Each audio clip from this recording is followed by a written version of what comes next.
દાહોદમાં ચૂંટણી પૂર્વે એસપી રવિરાજસિંહ જાડેજા એક્શન મોડમાં ફતેપુરાના અતિ સંવેદનશીલ મતદાન મથકોની મુલાકાત લઈ સુરક્ષા સમીક્ષા કરી।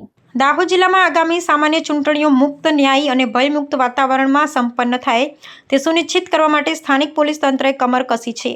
કાયદો અને વ્યવસ્થાની પરિસ્થિતિ વધુ સઘન બનાવવાના ભાગરૂપે જિલ્લા પોલીસ વડા રવિરાજસિંહ જાડેજાએ સુરક્ષા વ્યવસ્થાનો સીધો મોરચો સંભાળી ફતેપુરા પોલીસ મથક વિસ્તારની ગ્રાઉન્ડ ઝીરો મુલાકાત લીધી હતી। આ કવાયતનો મુખ્ય ઉદ્દેશ્ય ચૂંટણી પ્રક્રિયા દરમિયાન કોઈપણ અપ્રિય ઘટનાને ડામી શાંતિપૂર્ણ અને પારદર્શક મતદાનની ખાતરી આપવાનો છે।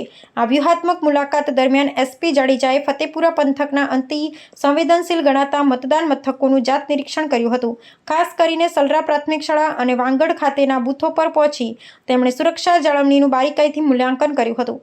આ તકે તેમણે ટેકનોલોજીકલ સર્વેલન્સ, સીસીટીવી કેમેરાનું મોનિટરિંગ, અદ્યતન સંચાર સાધનોની ઉપલબ્ધતા અને અર્ધલશ્કરી દળો તેમજ સ્થાનિક પોલીસના સંયુક્ત ડિપ્લોયમેન્ટ પ્લાન અંગે સંબંધિત અધિકારી સાથે વિસ્તૃત સમીક્ષા કરી જરૂરી માર્ગદર્શન પૂરું પાડ્યું હતું।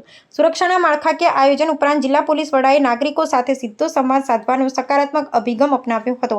તેમણે સ્થાનિક ગ્રામજનો સાથે મુલાકાત કરી લોકશાહીના મહાપર્વમાં કોઈપણ પ્રકારના ડર, દબાણ કે પ્રલોભનથી પ્રભાવિત થયા વિના પોતાના મતાધિકારનો નિર્ભયપણે ઉપયોગ કરવા આહ્વાન કર્યું હતું। પોલીસ તંત્ર દરેક મતદારની સુરક્ષા માટે સંપૂર્ણપણે કટિબદ્ધ હોવાનો વિશ્વાસ અપાવી અને તેમણે શાંતિપૂર્ણ ચૂંટણી માટે નાગરિકોના સહકારની અપેક્ષા વ્યક્ત કરી હતી।